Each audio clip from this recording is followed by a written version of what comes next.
ራሳችንን ማመስገን ስላለብን አላህ ይስጥልን፣ እናመሰግናለን። በመቀጠል ያው ዝም ብሎ እዚህም እዚያም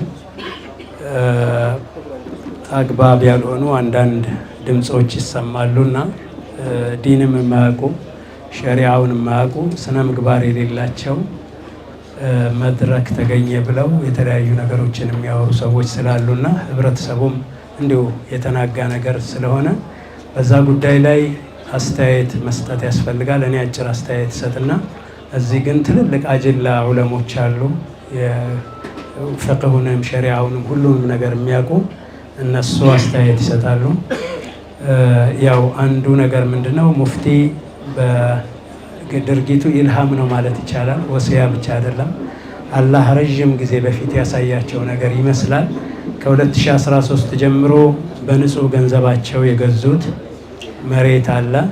እዛ ግቢ ላይ ቀብር ስነ ስርዓታቸው እንዲፈጸም ኑዛዜ አድርገዋል፣ ወሲያ አድርገዋል። ወሲያቸው ገና የሚመጡ ነገሮችን በነገራችን ላይ መቀበራቸውን ብቻ ሳይሆን ሌሎች ጉዳዮችንም አደራጅተው ነው የሄዱት። በሚገርም ሁኔታ ነገሮችን ያወቋቸው በሚመስል ሁኔታ ማለት ነውና አደራጅተው ሂደዋል። ያም በተመለከተ የለም ከህዝብ በዛ ኮልፌ ወይንም ደግሞ ሌላ ቦታ ሂደው መቀበር ነበረባቸው የሚል ሀሳብ ዝም ብሎ ከሆነ በኋላ ሰኞ ያለቀውን ነገር ከሆነ በኋላ የሚያነሱ አንዳንድ ወገኖች አሉ። የሚያነሱበት መንገድ አደብ የተሞላበት ቢሆን ኑሮ ችግር አልነበረውም። ግን ትንሽ ስርዓት ያጣ ጋጠ ወጥነት ያለበት በፍጹም ከሙስሊም ቀርቶ ሙስሊም ካልሆነም በፍጹም ስነ ምግባር ሰው ከሆነ ሰው የማይጠበቁ ገለጻዎች አሉና ያም በተመለከተ ያው እኔ አንድ ጽሁፍ አጋርቼ የነበረ ትናንት ማታ እያመመኝ አክቹዋሊ የተጨማሪ ሀሳቦችን ማስፈር አልቻልኩም አሞኝ ስለነበረ። ግን ዋናው ምንድነው በሁሉም መዝሀቦች የኢትዮጵያ ዓሊሞች ማህበር ይመራባቸዋል ተብለው የተቀመጡ 4 መዝሀቦች አሉ። ከዛ ደግሞ በእኛ ሀገር የተስፋፉ 2 መዝሀቦች አሉ፣ ሻፊዒያና ሐነፊያ መዝሀብ።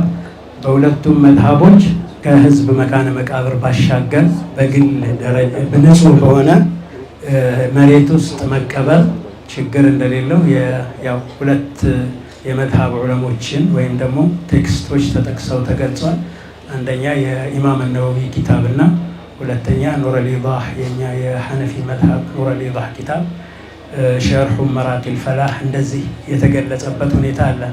ይህንን በተመለከተ የነቢዩ ሰለላሁ ዐለይሂ ወሰለም የተቀበሩበትን ሁኔታ መሰረት አድርገው ነው ኢማም ነወዊ ይሄ ነገር የሚፈቀድ ነው ያሉት። አህናፎቹ ደግሞ የራሳቸው የሚሉት ነገር ይኖራል። ከዛ የሁለቱ እንትኖች የሰይድ አቡበከርና የሰይድ ዑመር የተቀበሩበት ሁኔታ ይሄን ነገር ያጸናዋል።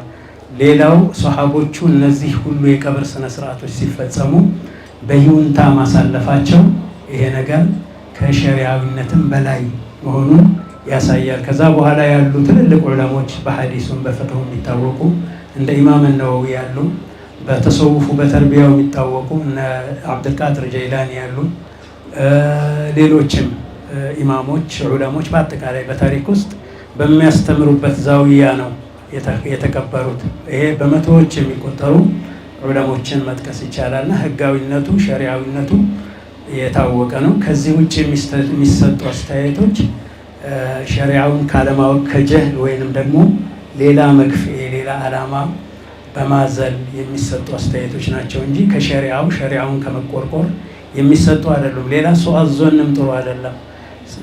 ሙፍቲ ፍቅሁን ያውቁታል፣ ቁርአኑን ያውቁታል፣ ሐዲሱን ያውቁታል እና እድሜ ልካቸውን ለ60 ዓመታት ያክል በዱዓና በዒልም የኖሩ ሰው ናቸውና እሳቸውን የሚያክል ትልቅ ሰው የተሳሳተ ኑዛዜ ያስተላልፋሉ ብሎ ቅንጣት ታክል እንኳን 99% ሳይሆን 1% መጠራጠር በራሱ ይሄ በጣም በሽታ ነው፣ የውስጥ በሽታ ነው የሚያሳየው።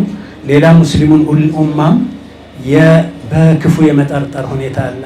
ሙስሊሙ ኡማ በአጠቃላይ ተውሂድ የማይችል ዑለሞቻችን በአጠቃላይ ዒልም ፍቅሁን የማይችሉት አጅላዎቹ፣ እነዚህ ግን ትናንት የመጡ ምናልባት ከሰፊና ላወላን እንኳን የማያውቁ ሰዎች የዲን ተቆርቋሪ የፍቅህ ተቆርቋሪ የተውሂድ ባለቤት ሁነው መምጣታቸው በራሱ በጣም አሳፋሪ ነገር ነውና ይሄ በአጠቃላይ ትልቅ ማህበራዊ ንቅናቄና ማህበራዊ መፍትሄ የሚፈልግ ነገር ነው።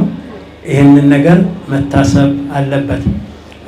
ከዚህ አልፈው ያው ጽሁፌም ላይ ገልጬዋለሁ፣ ሂደቱን ለማደናቀፍ ከፍተኛ ሙከራዎች ተደርገዋል። ስም መዘርዘር አልፈልግም። እሁድ ማታ እዚህ የነበረው በኮሚቴውና በአንዳንድ በእኛ በሌሎች ግለሰቦች ላይ የነበረው ጫና ከባድ ነው፣ ለህዝብ አይነገርም።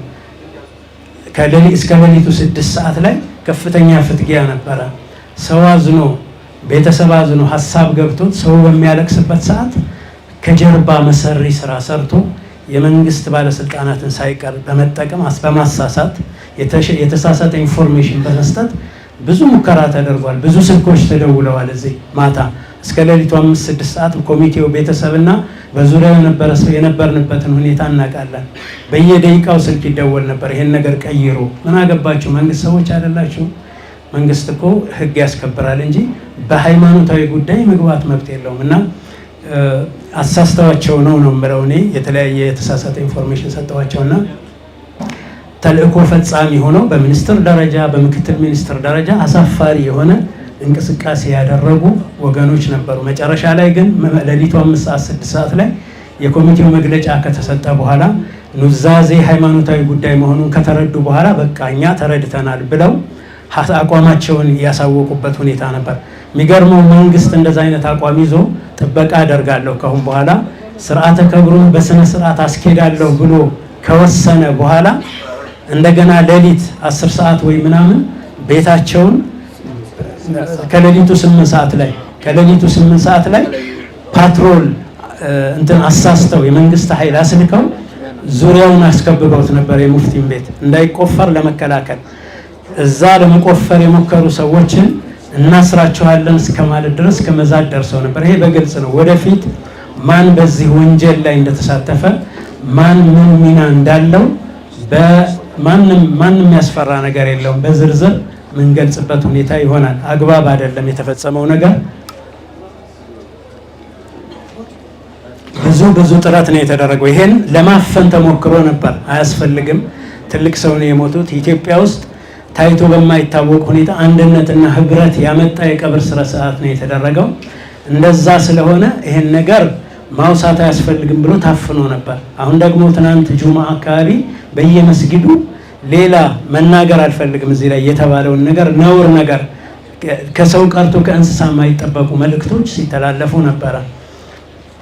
ጤነኛ አእምሮ እንደዛ ሊያስብ አይችልም። ጤነኛ አእምሮ እንደዛ አይነት ጥሪ ሊያደርግ አይችልም። እና በጣም ከስነ ምግባር የወጣ ከሰውነት የወጣ ብልግና ባለጌ የሆነ ጋጠወጥ የሆኑ ጥሪዎች ተደርገዋል። እና ያ ጥሪ አግባብ በሆነ መልኩ በሚመለከታቸው ሰዎች በጽሁፍም በቃልም መልስ ተሰጥቶበታል።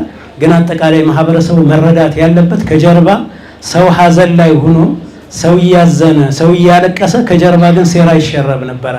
እንዴት አይነት ወንጀልና እንዴት አይነት እንደሆነ ከዛ መጨረሻ ላይ በህግም ደረጃ የሚያስጠይቁ ቃላት ነው የተነገሩት። ትናንትም በአጠቃላይ በህግ የሚያስጠይቁ ናቸው። ወደፊት የሚታይ ይሆናል። ግን በህግ የሚያስጠይቁ ነገሮች ነው የታዩት። አሁን ያ ነገር በጽሁፍም በምንም ስላለ ፌስቡክም ላይ ቴሌግራምም ላይ ገብታችሁ ማየት ትችላላችሁ። ብዙ መረጃዎች ማቅረብ ይቻላል። በህመም ስሜት ነው ትናንት ስለተጻፈ ነው እንደዛ የሆነው። አሁን ግን ትልልቅ መሻይኾች አሉ በዚህ ጉዳይ ላይ እኔ መናገር መብት የለኝም። በዕልሙን ረጅም ጊዜ የዕልም ባህር የሆኑ ሰዎች አሉ። እነሱ አህካሟን ብቻ ሙፍቲ ያረጉት ስራ ሸሪዓዊ መሆኑን ብቻ ይገልጹልናል። እነ ሼክ አርዋህ አሉ እሳቸው ላይ የሰገዱባቸው፣ እነ ሼክ ቃሲም እነ ሼክ በድሩ አሉ፣ እነ ሌሎችም አሉ። ሁለት ደቂቃ የምትሆን እችኑ ከሸሪዓው አኳያ ምንም ቅንጣት ታክል አቧራ እንደሌለው ችግር እንደሌለበት ብቻ ያሰምሩበታል። ከዛ በኋላ ህብረተሰቡ አጠቃላይ ይሄን ተመልክቶ መደናገር አንድ ጎረምሳ አንድ ቋንቋውን ይቅርታ አድርጉልኝና አንድ ወጠጤ በጮኸ ቁጥር ሰው መደናገር የለበትም። የዕልም ባህሮች አሉ። ዕልም የሚመራው በትልልቅ ሰዎች ነው። ፍቅሁን፣ ሐዲሱን፣ ነህውን፣ ሶርፉን በቀሩት ሰዎች ነው እንጂ በየመንደሩ ምንም ቂርአት እና ሼኻቸው በማይታወቅ ሼኽ የሌለው ሰው ሸይጣን ነው። ሼኻቸው በማይታወቅ አቅጣጫ ከየት እንደቀሩ በማይታወቅና ቲክቶክ እና ፌስቡክ ሙፍቲ ባደረጋቸው ሰዎች አይደለም ሸሪዓ የሚመራውና ይሄን ነገር በስነ ስርዓት ነው። አሁንም ደግሞ መጨረሻ መልእክት ማስተላልፈው ከእንዲህ አይነት ጋጠወጥ ድርጊት ሁሉም ሰው እንዲቆጠብ ነው። በህግ የሚያስጠይቅ ነገር ነው። ከአላህ ዘንድ የሚያስጠይቅ ነገር ነው። የማህበረሰብንም ኩርፊያና ቁጣ የሚያመጣ ነገር ነው። ሁከት ብጥብጥ ለመቀስቀስ ካልሆነ በቀር እንዲህ አይነት ነገር አይነገርምና አላህን ፍሩ፣ ተጠንቀቁ። እንዲህ አይነት መልእክት የምታስተላልፉ ወገኖች ቢያንስ ሰው ለመሆን ሞክሩ። ሙፍቲ አሊም ናቸው፣ ብዙ ነገሮች አሉ። ያን ተውትና ሰው መሆናቸውን ብቻ አስባችሁ እንዲህ አይነት ቤተሰቡን አስቡለት፣ ቤተሰቡን እዘኑለት። ሀዘን የሰነበተ ስቃይ ውስጥ የሰነበተ ሰው ነው። ኡማውን እዘኑለት። አባቱን አጥቶ እስካሁን እያለቀሰ ያለ ማህበረሰብ ነውና ይሄን መልእክት አስተላልፋለሁ። ቀሪውን ለመሻይኾቹ ሰጥና አጫጭር መልእክት አስተላልፈው ወደ ቀጣዩ ነገር እንሄዳለን። አልሐምዱሊላህ ረቢል ዓለሚን الصلاة والسلام على رسول الله. أوصيكم عباد الله إياي اتقوا الله عما بعد